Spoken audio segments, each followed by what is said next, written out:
شروع اللہ کا نام لے کر جو بڑا مہربان نہایت رحم والا ہے۔ سورہ الانفال آیت 1 تا 15۔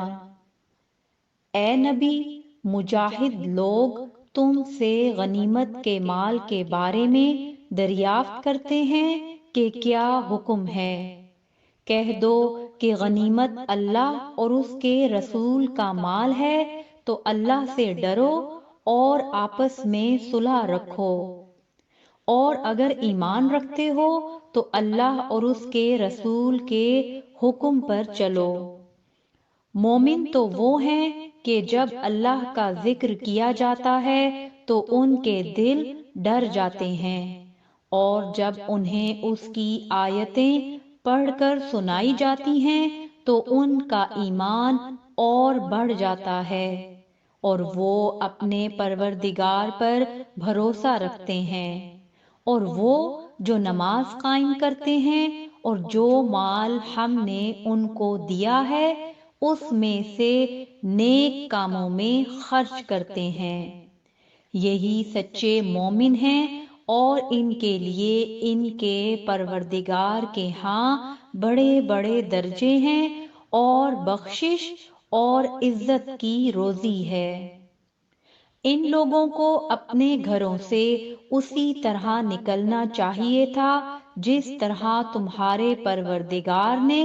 تم کو تدبیر کے ساتھ اپنے گھر سے نکالا، اور اس وقت مومنوں کی ایک جماعت ناخوش تھی۔ وہ لوگ حق بات میں اس کے ظاہر ہونے کے بعد تم سے جھگڑنے لگے، گویا موت کی طرف ہانکے جاتے ہیں اور اسے دیکھ رہے ہیں۔ اور اس وقت کو یاد کرو جب اللہ تم سے وعدہ کرتا تھا کہ ابو سفیان اور ابو جہل کے دو گروہوں میں سے ایک گروہ تمہارے لیے مغلوب ہو جائے گا، اور تم چاہتے تھے کہ جو قافلہ بے شان و شوکت یعنی بے ہتھیار ہے وہ تمہارے ہاتھ آ جائے، اور اللہ چاہتا تھا کہ اپنے فرمان سے حق کو قائم رکھے اور کافروں کی جڑ کاٹ دے، تاکہ سچ کو سچ اور جھوٹ کو جھوٹ کر دے، گو مشرک ناخوش ہی ہوں۔ جب تم لوگ اپنے پروردگار سے فریاد کرتے تھے تو اس نے تمہاری دعا قبول کر لی اور فرمایا کہ تسلی رکھو، ہم 1000 فرشتوں سے جو ایک دوسرے کے پیچھے آتے جائیں گے تمہاری مدد کریں گے۔ اور اس مدد کو اللہ نے محض بشارت بنایا تھا کہ تمہارے دل اس سے اطمینان حاصل کرے، اور مدد تو اللہ ہی کی طرف سے ہے، بے شک اللہ غالب ہے، حکمت والا ہے۔ جب اس نے تمہاری تسکین کے لیے اپنی طرف سے تمہیں نیند کی چادر اڑا دی اور تم پر آسمان سے پانی برسا دیا تاکہ تم کو اس سے نہلا کر پاک کر دے اور شیطانی نجاست کو تم سے دور کر دے، اور اس لیے بھی کہ تمہارے دلوں کو مضبوط کر دے اور اس سے تمہارے پاؤں جمائے رکھے۔